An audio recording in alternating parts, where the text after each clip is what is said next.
start another recording. So really quickly, like I said, only because he had put it in a couple of weeks ago, I'm going to show you how I would actually process one of Nolan's files to try to fight some of that flare. So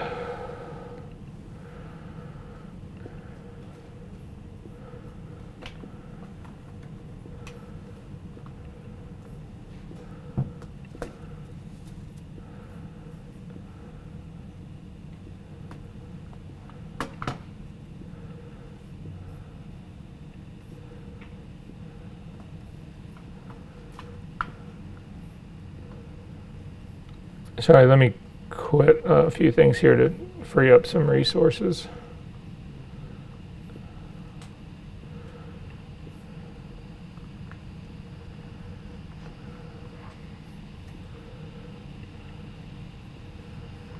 So, to Nolan's credit, he brought all of this stuff in as smart objects.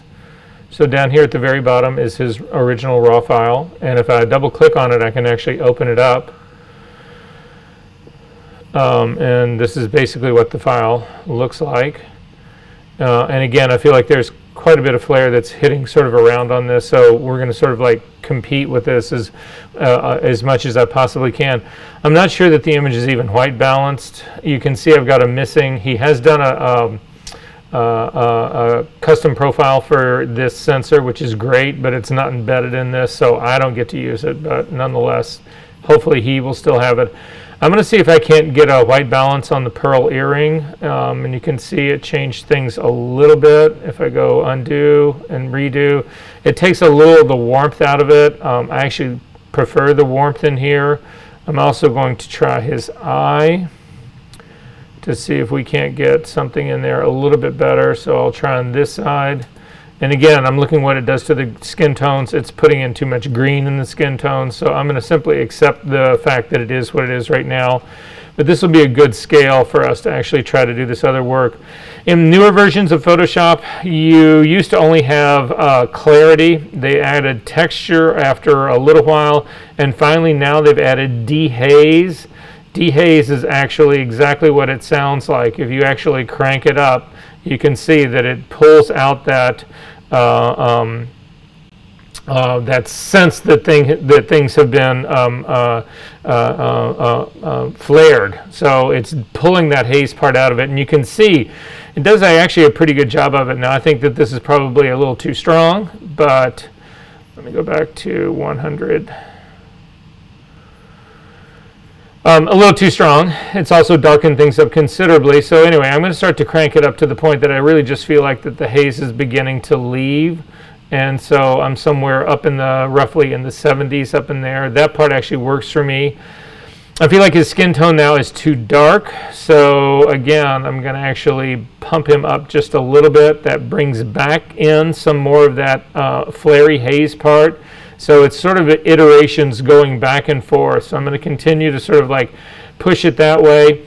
He's also got a negative contrast on this. This is actually a part of what Nolan had actually done in the beginning. I'm going to kill that and take it back to a normal contrast, because if anything, the flare is dropping the contrast in here for me. I'm going to actually open it up just a little bit more. And not too much. See if that can handle a little bit more the dehaze part, and I'm going to go ahead and say okay to that. Because I've been pumping the contrast up to like I think at least 90-something%. So this is our difference, and you can see it's pulling that whole wash of light off the front of him. But we're not done yet. In this case, what I would also do, and again, because this is a smart object, again, this will work as a smart filter, is it needs to be sharpened. Sharpening is also a contrast move. So if I come over to do, I'm just going to use unsharp mask. There's a million different versions of sharpening that you can actually do in this. So typically I start with an amount, and if I'm using unsharp mask, I usually start with an amount of 200 and a radius of 1. That's just sort of like a go-to standard. We can turn this preview on and off, and you can sort of see it's very subtle, more in the probably around his eyes and that kind of stuff. But it just begins to pull back his eyelashes, and I'm beginning to recover all of that part. And so for me, this is actually where I would start, as opposed to, let me just do a snapshot of this. That. Again, we'll turn off the color, and we'll do another snapshot of that. So here or here. So again, it doesn't seem so flared out, but by the same token, if all of that flaring out is visually what you wanted to do, then you need to stand by that. And yeah, I just pulled back a little bit. Yeah. Maybe not as tense as you did, but I would. That's why I bumped up the contrast a little bit. Actually, you did the opposite. You bumped down the contrast. If we take a look. Oh, that's right. On the other one that I showed today, I did bump up the contrast. Got it, because this has got a negative contrast value in it. I did not mean to do that. Yeah, there you go. Anyway, all right, we're going to close that up. Really quickly, there was a question about skin tones in all of this, and the skin tones that you would use to actually do tonal retouching. Is that fair to say? Yep. All right, so let's look at 2 examples of it really quickly. You guys can do this with me.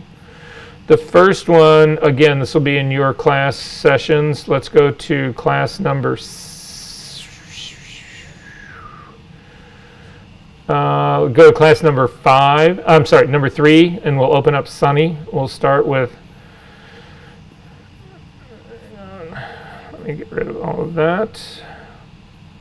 So we're just going to look at the original Sunny.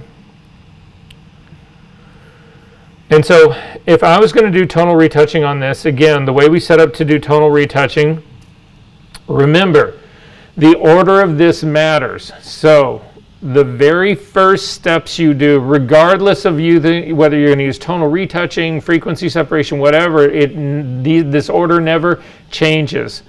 The first thing that you do is your pixel work, everything except for liquefying. So all the pixel work would be any clone stamp tool that you needed, any healing brush, any patch tool, any spot healing brush, all of that. If you're going to do things like adding hair, again, we added hair to this girl, so if you're going to do, copy and paste sections of her to change them in scale and size, to patch up areas, all of that stuff is done first. Then tonal goes on top of that. And the advantage of doing it that way is that even after you've been doing tonal retouching for a long time, you can still go back to your pixel layers and continue to do work down there as well. The two will respect one another because, again, all of the tonal work lays on top of the pixel work. If you do it in the reverse order, you have to bake all of your tonal work into a file in order to do the pixel work on top of it. So again, it always starts pixel work first, tonal work is second, color grading is third, and then finally liquefy or something, puppet warp, any of those sort of like really serious transforms. So anyway, if I was going to pick color for her to actually start the retouching, again, I'm going to build the retouching layer first, just so that everybody's familiar with that, the tonal retouching layer. Hover over the add a new layer icon at the bottom of your layer stack, hold down the Option key, click, a dialog box will open up. You name it Tonal Retouching Small.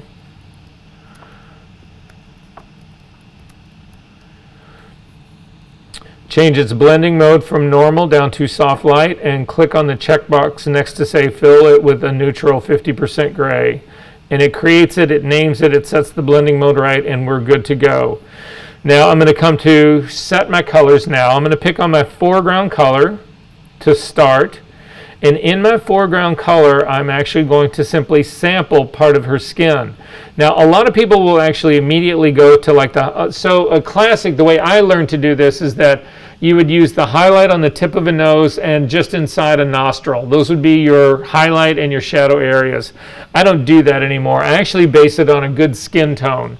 The thing I need to worry about skin tone on her, though, is that look at how much color they've actually put on her cheek. That is not her skin.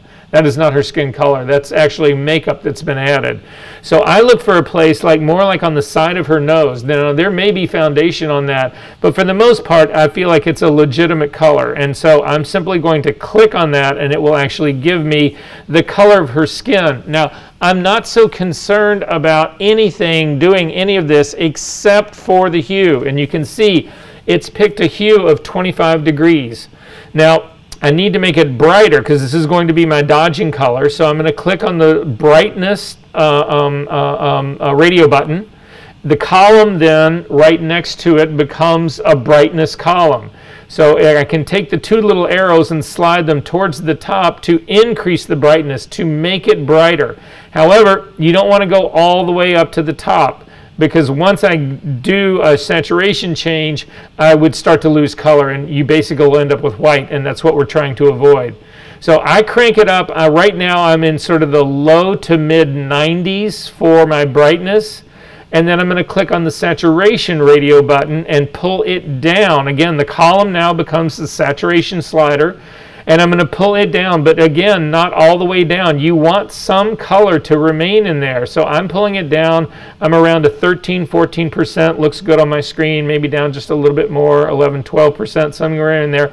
But again, you don't want to go all the way down. If you go all the way down, you've completely desaturated this, and you'll end up with a gray, and that gray will become gray on her skin.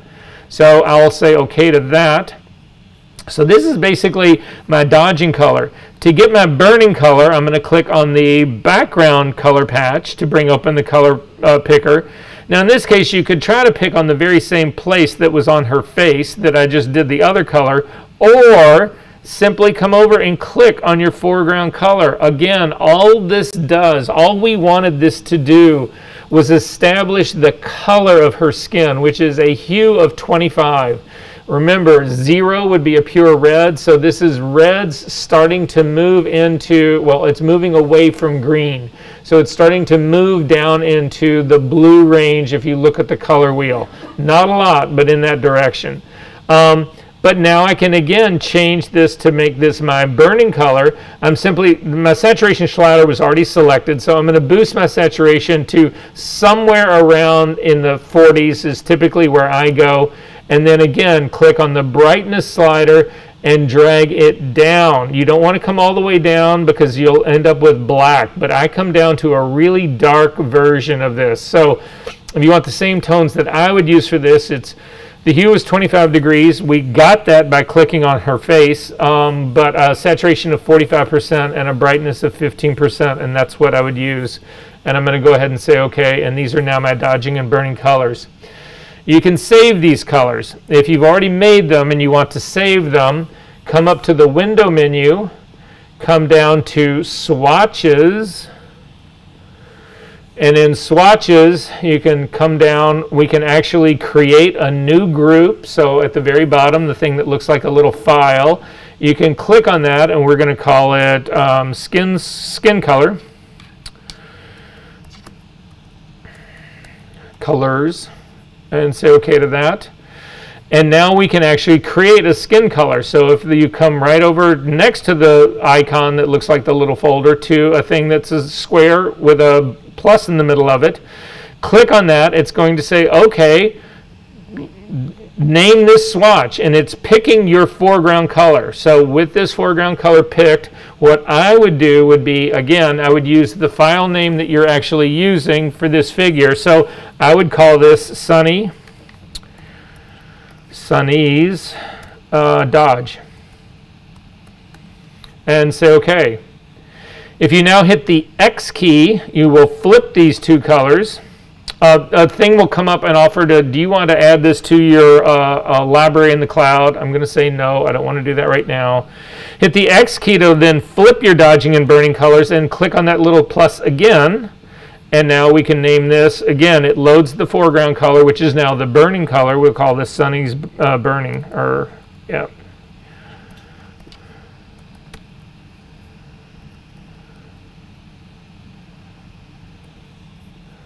and say okay to that. And you're off to the races again. I'm not going to save that to my library right now. If we close Sunny up and don't save her, you've still got those colors. They will always be there. If you want to actually see the names on it, in your swatches panel, there is a drop-down menu on the far right side. If you click on this, you can see that you have different options of how to look at your thumbnails. If you come down to the large list, you will actually see it gives you the name of those colors right now. So let's hit the D key to default your foreground and background colors back to black and white. And now you can see by clicking on the foreground color, I can use the color picker to click on Sunny's Dodge. It will load that color for me. I can then click on the background color. It also brings up the color picker, and I can click on the Sunny's Burning color, and I'm right back to where I needed to be. Did that work? Do you want to see how to do this on a lighter skin tone as well? We can just do it really quick. It's not going to be that much. I'm not going to go through all the color swatching, adding to all that kind of stuff, but we'll go back, make sure I actually started. Yeah, I did. Okay. So we can just go back to the one that we actually worked on. If you go to session number 6 and open up the Skin Eyes Retouching, I think that's where yours is in 6. We're going to do the exact same trick. I'm just going to zoom in here to her skin. Again, I want to avoid makeup, so I'm going to click on the foreground color, push this a little bit to the side, click on a skin tone of hers. Ironically, her skin tone is exactly the same hue. It's that 25. So I can use Sunny's colors to dodge and burn her because they would be the same. All right. Any other questions about any of this stuff? I will say this, you should be thinking about this in this class. If there are things that we haven't gone over or that you want to go over again or that kind of stuff, simply write it down, shoot me an email, bring it into class, whatever. I'm more than happy to spend a day going over anything else that you guys want to go over. But for the time being right now, we've got other work to do. So I do want to look at some of the stuff that got turned in. As far as the work that's been turned in, just so that you guys know this, I'm completely caught up on assignments that were turned in on time. So if you've got stuff turned in on time, if all your stuff was turned in on time, your current grade is correct. For the last 2 weeks, people have been turning in late assignments. They're still on time. You don't need to worry about that. They get time stamped when I put it into a folder. But I haven't had a chance to go back and grade that work. So if you've turned in work over the last couple of weeks, catch-up work, that kind of stuff, don't worry, I'm still going to get to that. I'm sure I'll get through it by the end of this week. So I just wanted everybody to know kind of where you're at. So looking at the swimsuit girl, we're actually going to go through it and just sort of take a look at it, and then we're going to actually do part of this assignment in class. I'm going to show you how I would go after this, and so there you go. It's worth noting that I just, yes, I don't see yours in here, and I'm going to say no. No, that's okay, that's okay, that's okay. Submit it today, put it in the Dropbox today, and just send me an email and say, I sent that mother in there last week, and you're not the only person who's had troubles with this. So I keep saying this to you guys. I'm going to say it to you again.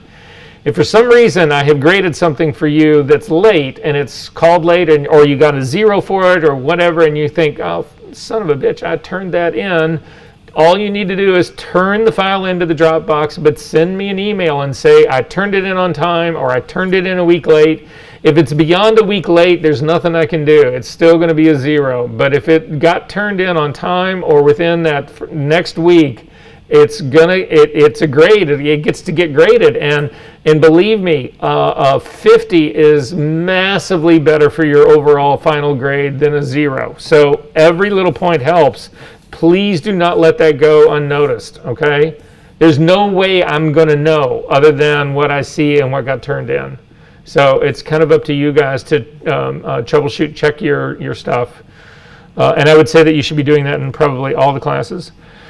Okay, so I do want to look at Jackson's really quick. And I thought this one was actually extremely well done, because you can see what he's ended up doing. He does a fairly good job of getting rid of all the wrinkly part and a fairly good job of keeping the texture of the bathing suit, which was what was really the challenge in all of this. And it looks like, Jackson, tell me if I'm wrong, it looks like you did the entire thing in frequency separation. Is that true? It's impressive. I've never seen anybody quite take this. This is not how I would start it. It's how I would finish it, but it's not the way I would start it. But it was actually really, really extremely well done. Because, again, it's the best of what frequency separation does, is it keeps those shadow relationships, highlights and shadow relationships, so you're not worried about losing that part of it, and then it's just a texture issue. So anyway, I thought that was really well done. I just wanted to point that out.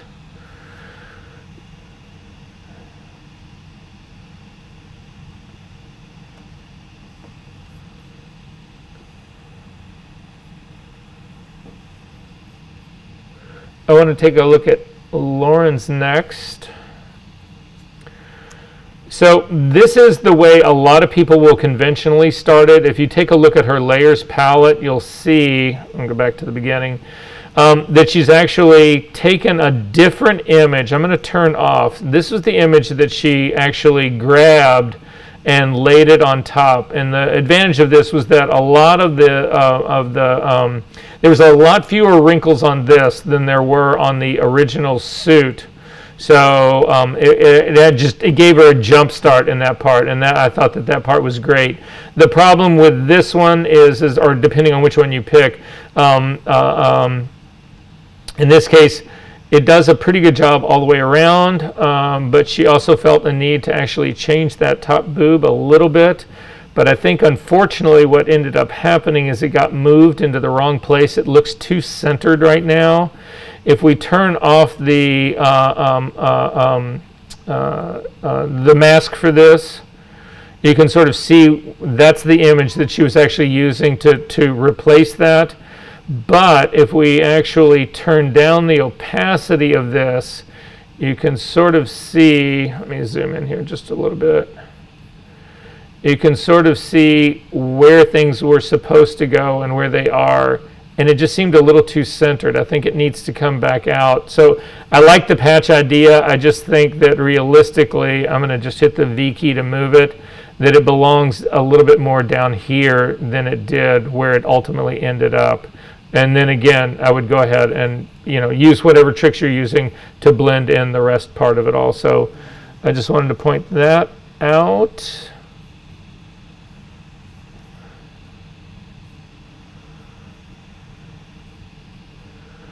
I want to look at Mitchell's next. This had a lot of the right things going for it. The problem is that it starts to become so piecemeal. So if you take a look at his layer stack, you can see, I'm going to start down here with nothing else on.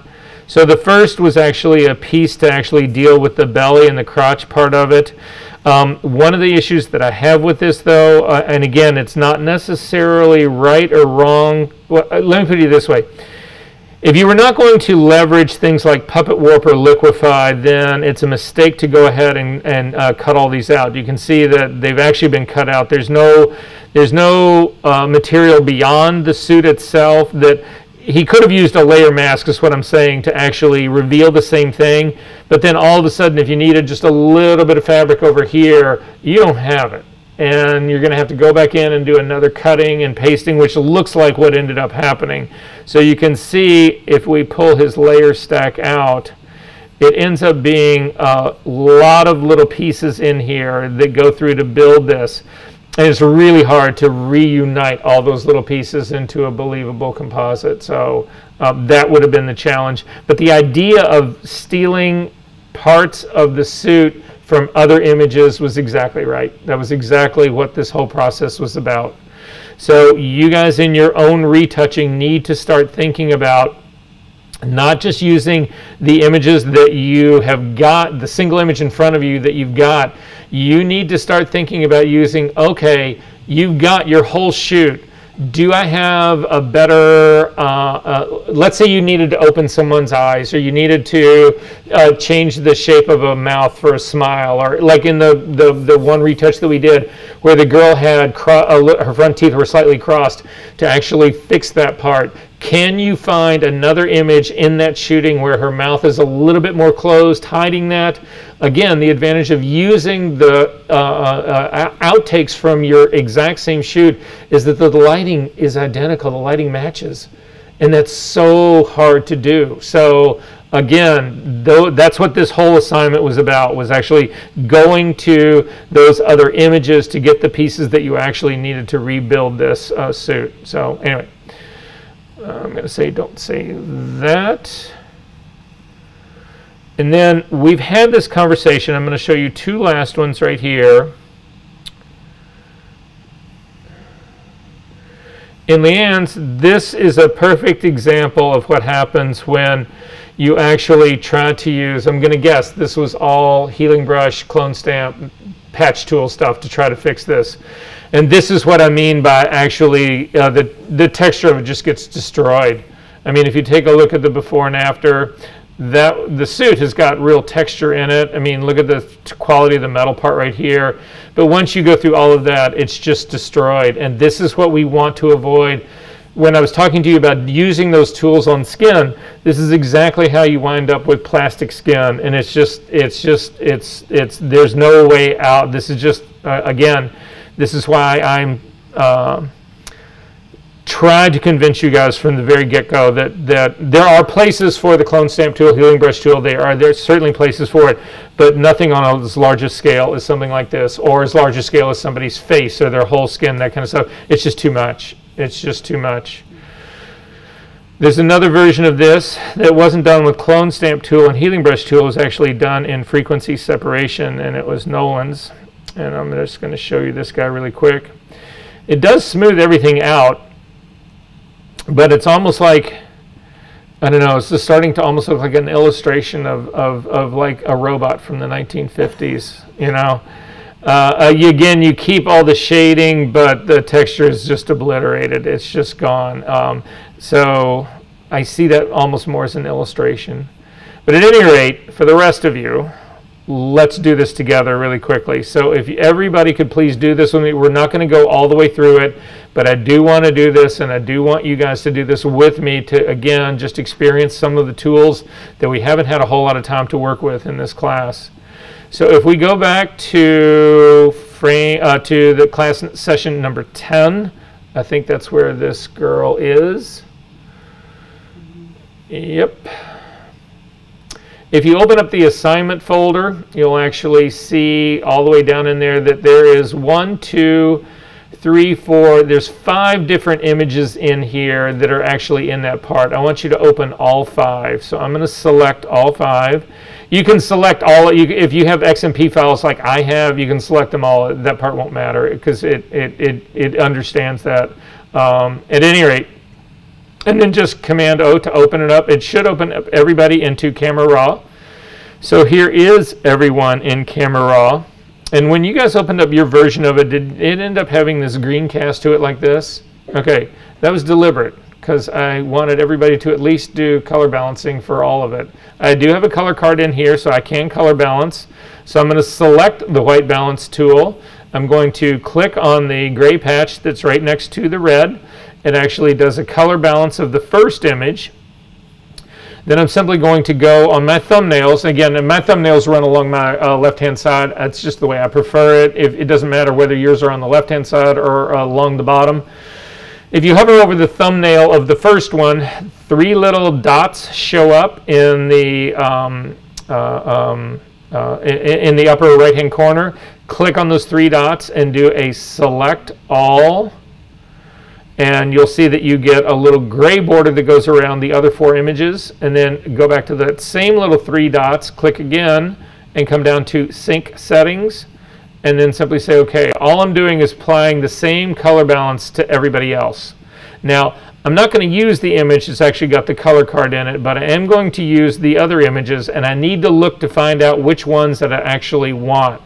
So I'm going to click the bottom thumbnail just to get rid of everybody else being selected. And what I'm looking for now is what I'm hoping is going to be better suit to be able to work with. However, the image that's in the middle is going to be my final image. So I'm going to select on the one in the middle, and what I'm looking for now is basically I'm trying to figure out which of the suits is going to be the best. In this suit, I can actually see almost all the way down to her crotch, to the bottom part of that. I lose that in other of these images. So those are the things I'm looking at. I'm also looking at the bend in her body, those sorts of things. Anyway, those are the other things that I'm actually looking for. So if I come up to the second image down and I click on that, I keep the same, I'm sort of the positioning of her legs. I'm still able to see the same amount of her crotch almost as in the other one. If I click down on the fourth image, she's now bringing her legs up, so I'm losing the whole bottom of that suit. That's not a good candidate for me. It might be a good candidate for the top half of her suit, not the bottom half. I don't think I can get it all into one. And then again, the last of the images, she's really pulled back. Again, I don't have the whole crotch area. That's gone. I'm worried that her boobs at this point are they're not actually moving forward. They're actually pointing up. So I'm a little nervous about that. I'm thinking that the images that are going to give me the best in all of this are, again, the third image down, because that's going to be the one that I need to use. And then possibly the second image is going to be for her belly, and then possibly the fourth image for her top. So those are the three I'm going to pick. So I'm going to open image number 2, holding down the command key, image number 3, sorry, and then image number 4, and I'm going to open those. I am not going to open these as smart objects because the stuff that, well, we can open it as smart objects, it doesn't matter.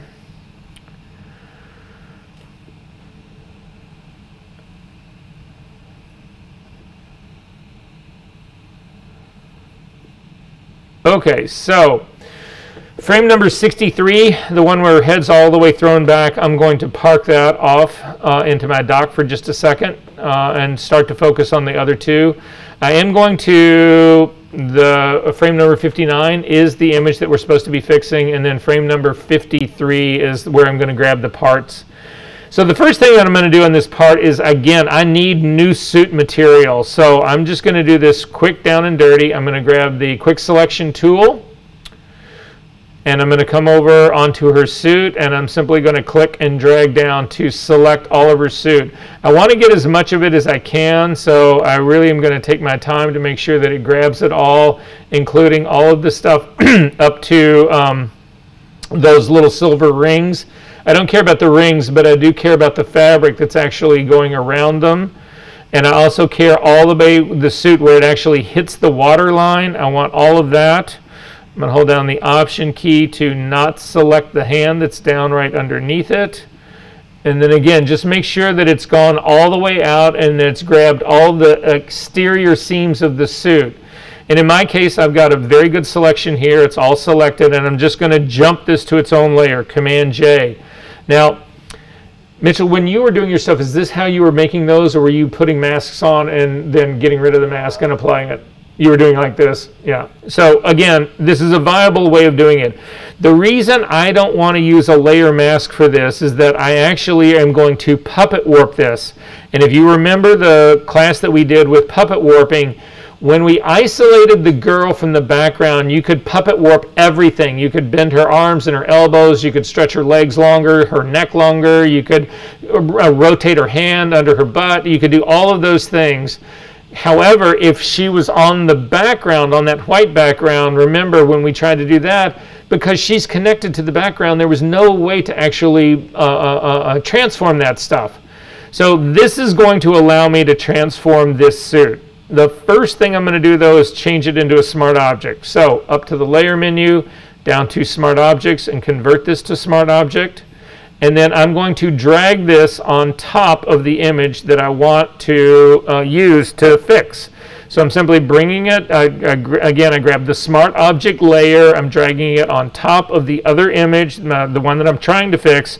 I'm going to hold down the Shift key and let go to bring it into the center part of it.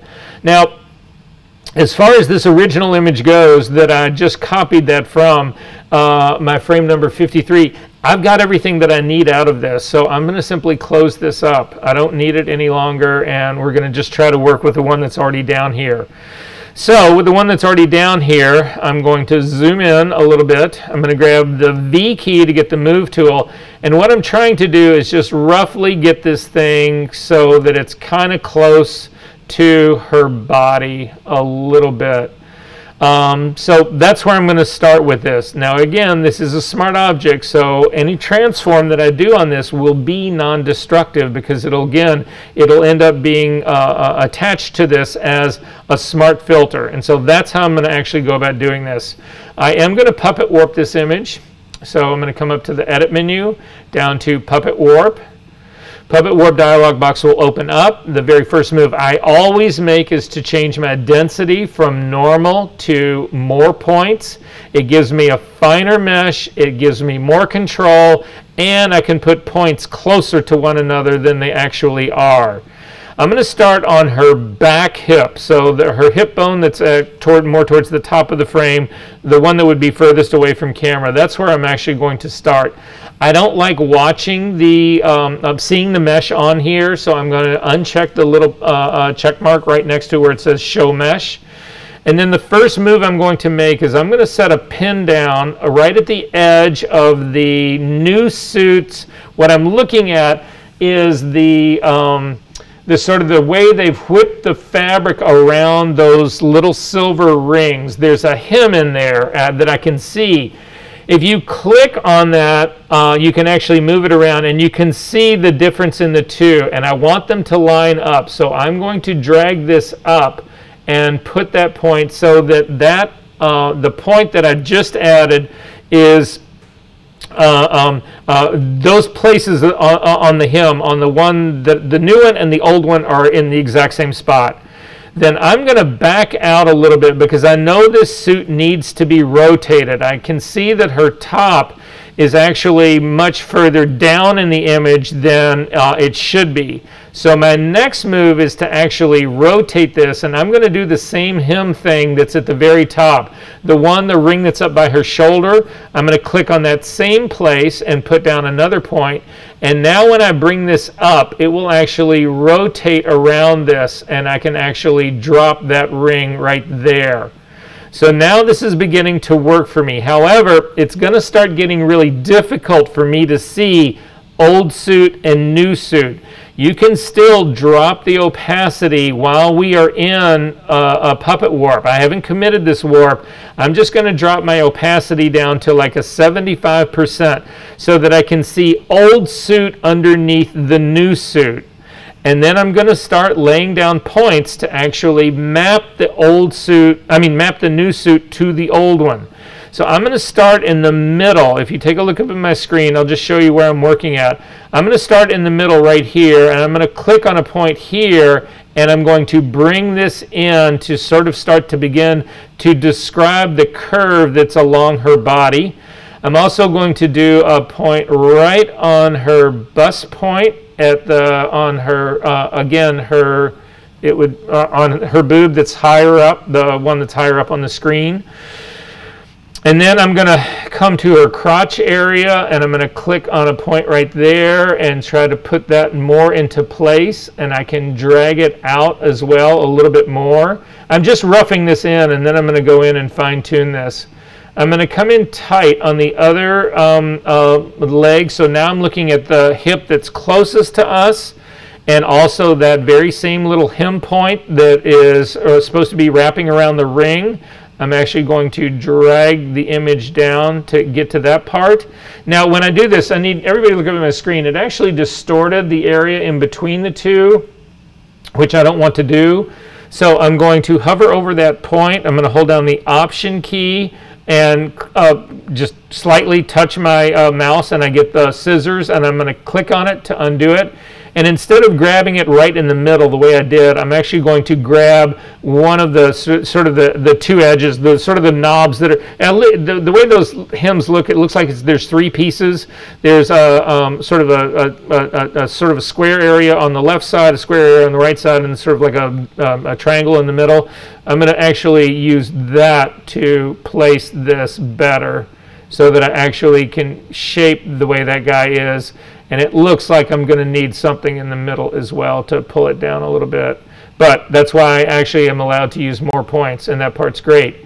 So then it looks like, and again, you can put points down and drag them out of the way just to sort of see. But what I'm going to try to do now is basically fit the old suit, the new suit, along the lines in the old one. What I'm paying special attention to is the stitching of the seams. That's the giveaway in this guy. So, and then now I'm just working my way along to the back, although I can probably do a quick one to give me a little bit more in the back as well.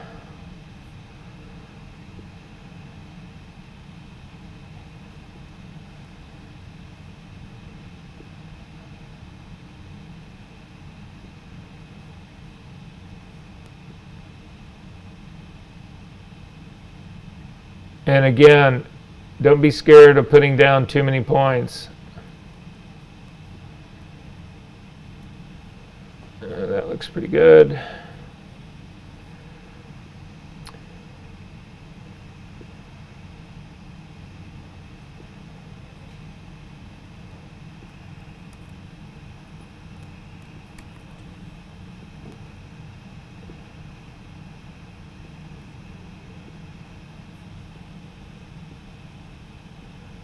I'm actually going to overshoot her crotch a little bit with a new one, and then I'll redefine that space when I go to mask all of this out.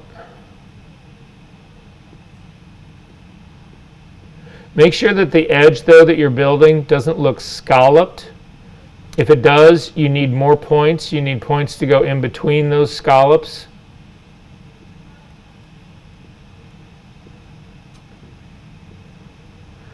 And this isn't the end of all.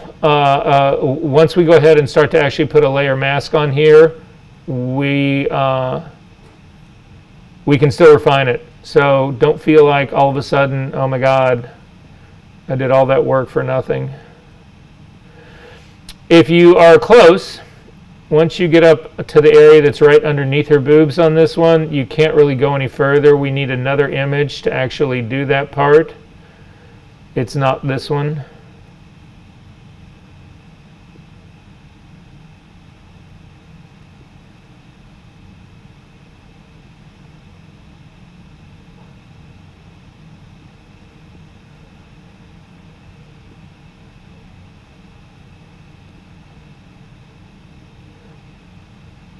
And you can really reshape, even though it's not this one, you can reshape this entire thing to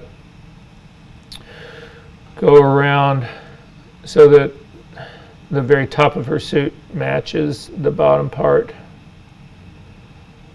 And again, I'm not too concerned about the wrinkles on the shoulder part up at the top. Again, this is going to need something completely different to fix it. I'm also not going to be too concerned about the neckline. Because again, this is not the image that I'm actually going to use to that.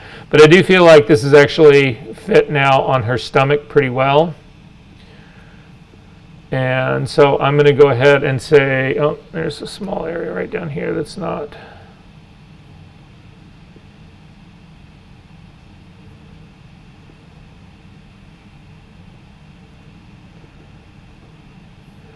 And I'm going to go ahead and say OK to that. Remember, this is now a smart filter. So even though I've said OK to this, I can double click on the puppet warp and go right back in. All my points are still there. If you close your file and save it, all those points will actually be saved as well. So you can infinitely edit this. I'm going to bring my opacity all the way back up again. and then I'm going to put an opaque layer mask on this. I like to paint in the corrections, so that's how I work. So that's how I'm going to do it. I'm going to hold down the Option key and click on Add Layer Mask. It puts on a black one. If you can't remember that, Command Z to undo it. Simply add a layer mask to it, and then hit Command I to invert the layer mask. At this stage of the game, I'm going to go to my tablet. You guys don't actually have to do your tablet right now, but when we get back into, we're going to do more compositing work today. Eventually you will get back into it. So that's how I'm going to start. I'm going to hit the B key to get a brush. I'm going to check and make sure that this brush is probably a 50% hardness. Again, I don't want it completely soft because you can overspray the edges. I want a little more edge control, but I also don't want to see that perfect line between old image and new image. So I'm going to actually bump my hardness up even more. I'm going to take it up to like a 75%, something like that. It gives me a little bit more control. Normal blending mode, 100% opacity, and 100% flow. Hit the X key to make sure, in my case, the X key to make sure that white is my foreground color. Make my brush a little bit smaller. And I'm going to try to work just on areas to actually clean up what I see is really problematic in here. You don't necessarily have to fix everybody, but in other words, I don't need to paint this whole thing out, but I am going to paint a large part of it. But what I want everybody to pay attention to is the seam. The seam that was in the original image, the one that's on the bottom, has no wrinkles, no nothing in it. It's the perfect stopping point. So you don't want to paint in the new seams. You actually want to use the seam of the original image as your guide to simply add new fabric to it. And so that's exactly what I'm going to do.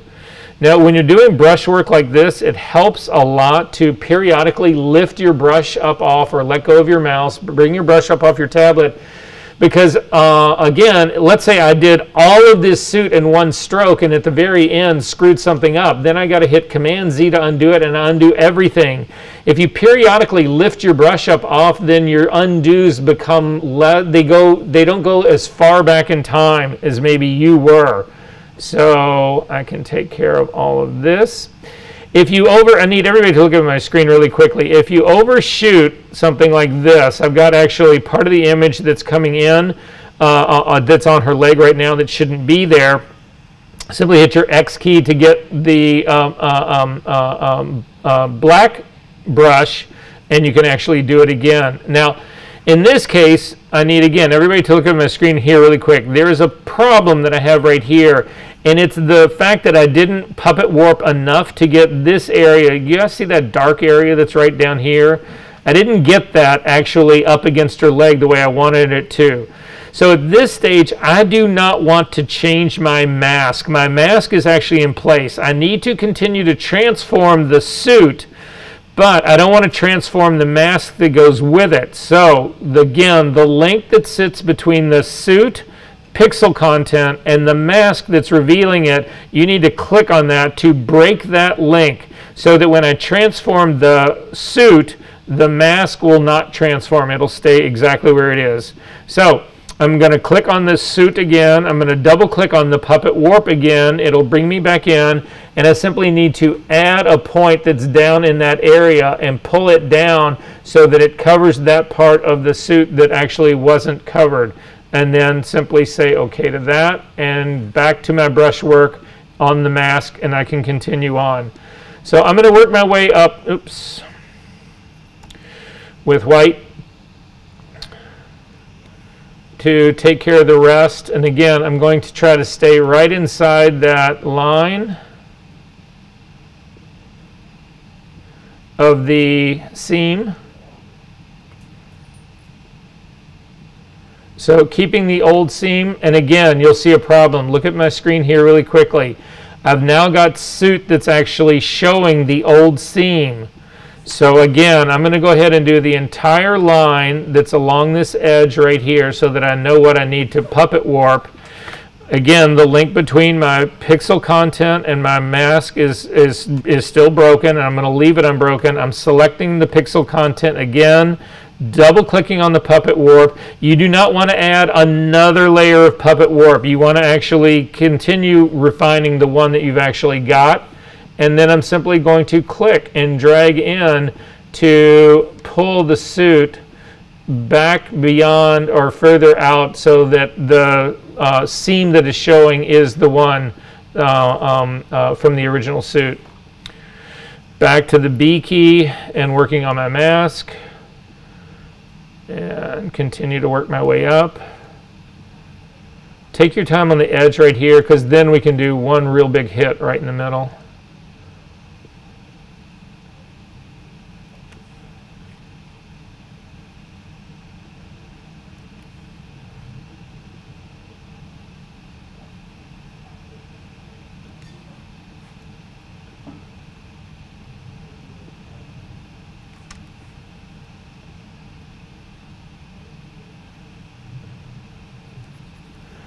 All right, I've actually come around. I need this one close edge to me.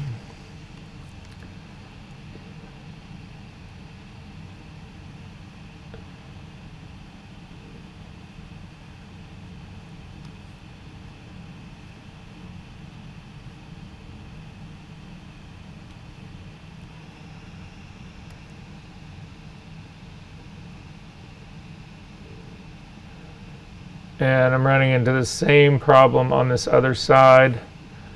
I've got the seam of the new suit wasn't done completely correctly. So back into puppet warp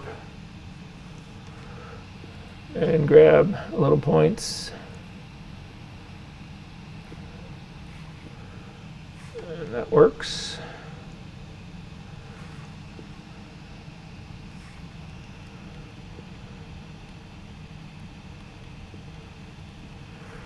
And then back onto my layer mask, and I'm just going to run a line right underneath the shape of her boobs,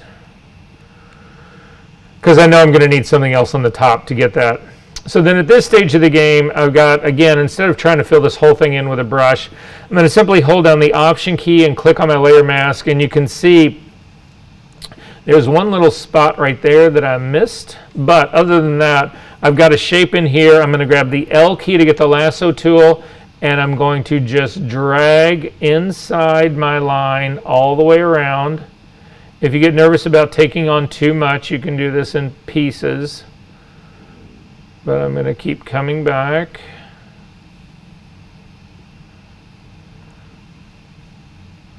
And I'm going to fill that selection with white. Command D to deselect. I'm going to do the upper part.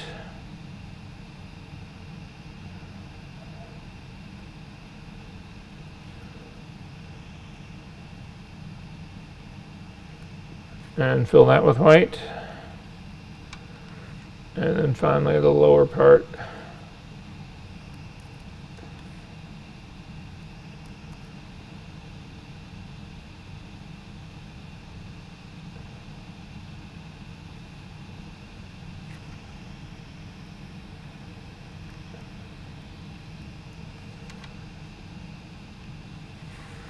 And so this is my first stage of the game right here, and at this place I would actually save my file. So again, up to the File menu, Save As.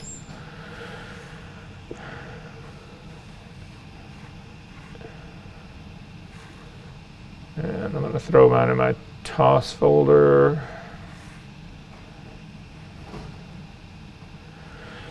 So I'm not going to go ahead and do the top. It's the exact same process as we would do the top, but I do have issues that are sitting right down here on the bottom right now. So to fix the issues, they're still not quite as clean as they could actually be. So to fix the wrinkles that are still on there, I'm going to do split frequency work on this now. Again, it's also pixel work. So with the top layer selected, the one where we added the new suit part, hold down the Command, Option, Shift key and hit the letter E. It will do a merge stamped version of this. I'm going to double click on that name and call this low. I'm going to hit Command J to make a copy of that. That's going to stay as, I'll take that back, I'll make this high.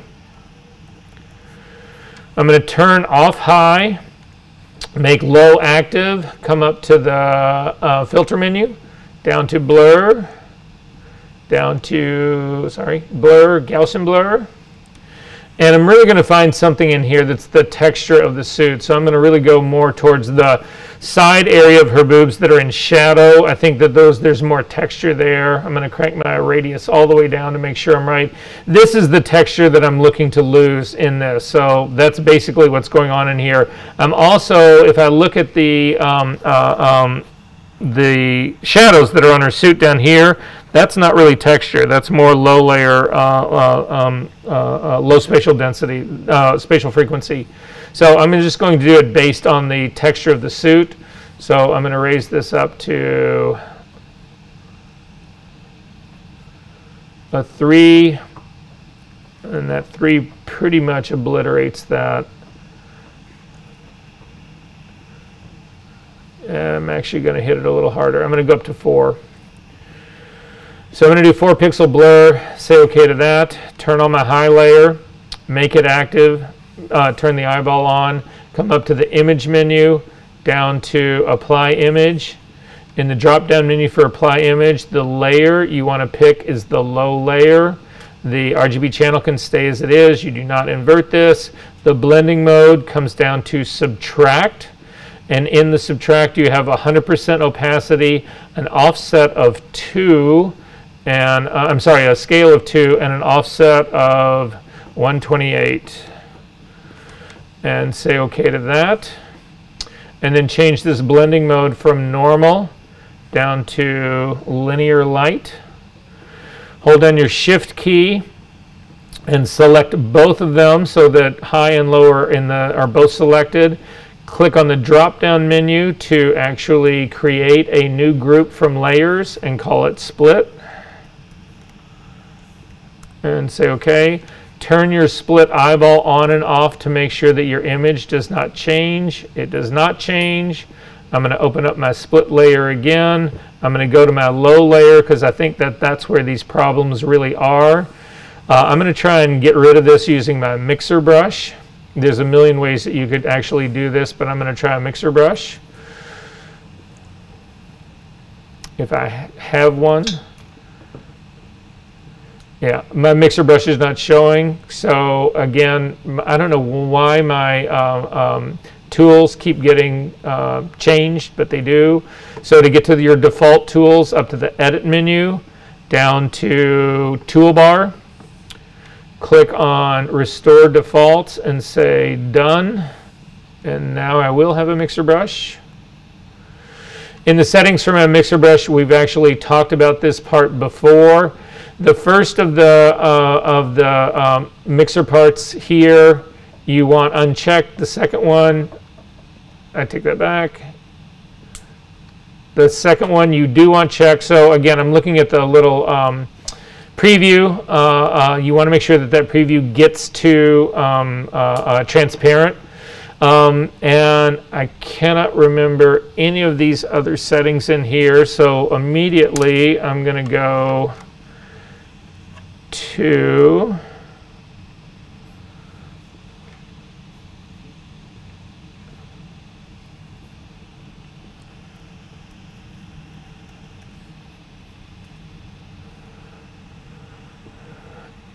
mixer brush settings, and so it's clean that. So a wetness of 20, a load of 100, a mix of 100, and a flow of 20.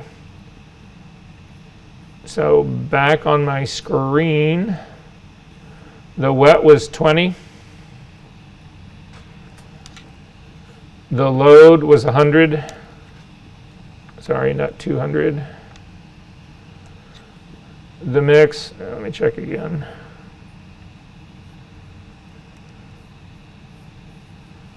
You gotta be kidding me.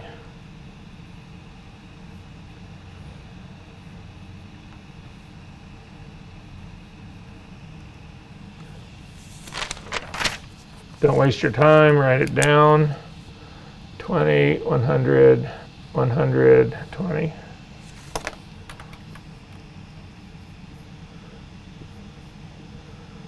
$20, 100, 100, and then I'm actually going to do flow of 40. And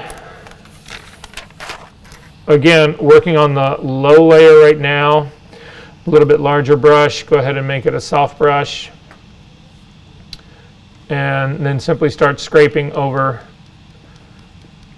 the areas that need to be essentially tonally corrected. It doesn't look like I'm actually getting a lot of this out, so that leads me to believe it's in the high layer. So I'm going to go to the high layer. In this case, I'm not going to use the mixer brush. I'm actually going to use the spot healing brush. So spot healing brush, and I'm going to make it larger to cover. Again, if you look up at my screen, I've got a highlight and a shadow here. You want to kill all of that in one stroke. And that's where the problem actually is. So I'm going to kill all of those.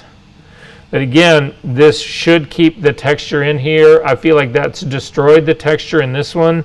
So I'm going to go Command Option Z, Z, Z to get rid of all of that.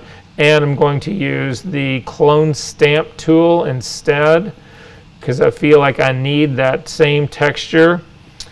So Clone Stamp, blending mode, normal, 100% opacity, 100% flow.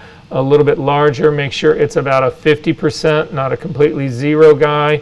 I'm going to sample the area just above where I'm seeing those wrinkles and bring this over and drop it down. And again, it's now putting in texture that I want. I'm going to do the same thing here, and I will do the same thing here. And I'm going to go back to my low layer because there's a problem right here in the low layer, and I'm just going to clone that same color. Yeah, I don't like that at all. Try the mixer brush one more time.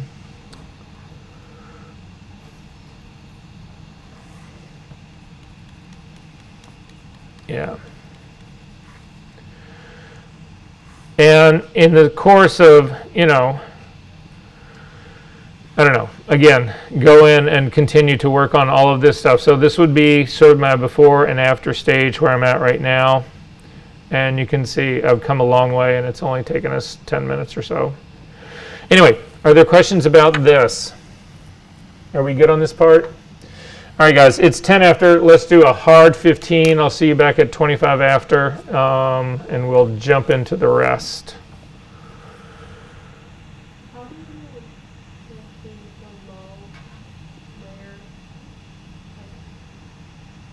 So this is what ultimately happened. Let me get rid of both of these. So I had the patch in place. So this is what the patch did, right? And it's masked and all of that. But now I need to put those two together, right? Because if you hold down the Option key, this is what my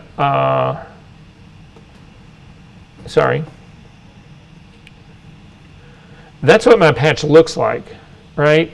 I need it integrated with the body. I need those two put together before I start to do my split work, right? So to do that, again, make sure that you've got that top layer selected. Hold down the Command key, the Option key, the Shift key, and hit the letter E. It does a merge stamp version of anything that is visible. No, I cannot go back. So if I needed to go back and do, say, more work with my puppet warping or that kind of stuff, whatever, if it doesn't conflict too much, you can actually, once you do your split work and you've got them together in a group, you can put a layer mask on the group for the split work. And it only needs to show areas that you've actually wanted, that work to help it fix. At that stage of the game, the only thing it will be showing will be that split work. So here, let me see if I can go back.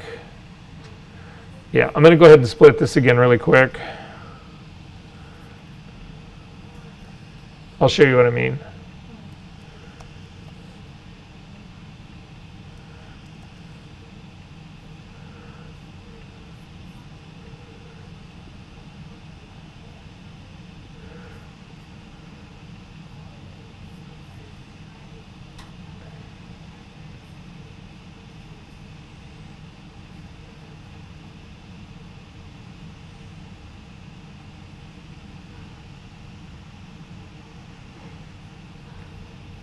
So I'm going to just sort of like work on this area right here. So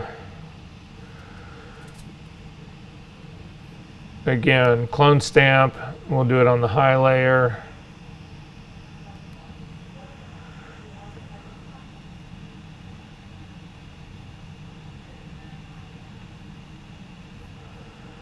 And then go to my low layer.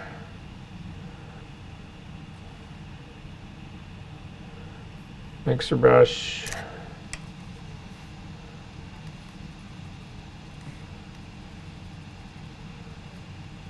So now fix those areas, right? But then let's say, oh, but look, the you didn't have the puppet warp over here. Something screwed up on the puppet warp over there. So I'm going to put these two split frequency layers into their own group.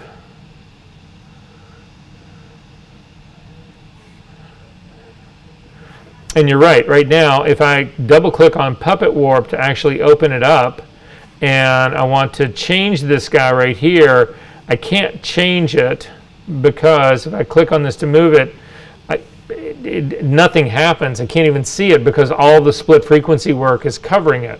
Right? So I'm going to hit Command Z to undo that. I'm going to cancel out of here. But the truth of the matter is the only thing that the split frequency work is doing right now is this area, is this problem area right here. So I'm going to put a layer mask, an opaque layer mask on the split group. And again, I need it to show this. I want the split frequency to show here but nowhere else. So a regular brush. Not a mixer brush.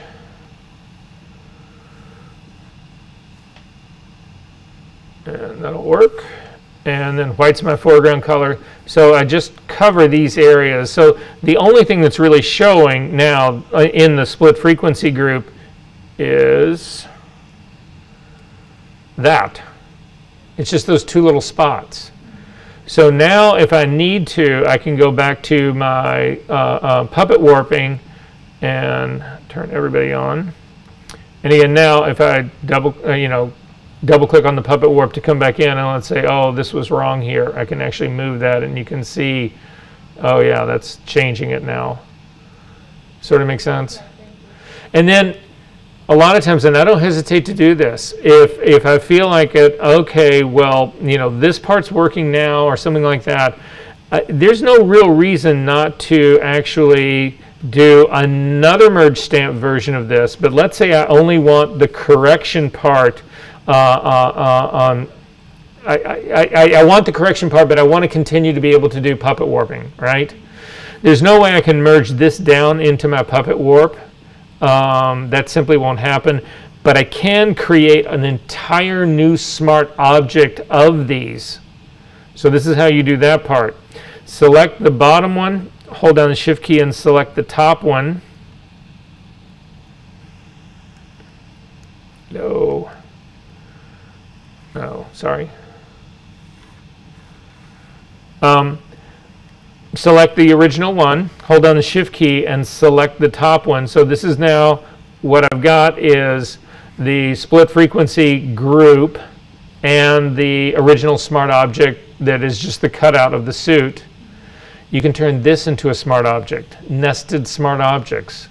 So up to the layer menu, down to smart object, convert to smart object. And now it's as if you're starting all over again. You've now got this is the entire part. It is a smart object. And again, I would start to puppet warp this, but now that part's built in.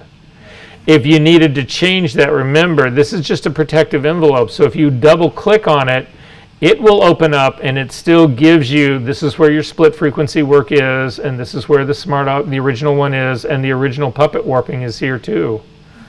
So you can continue to do that on and on and on, which sort of allows you to go back through if you need to.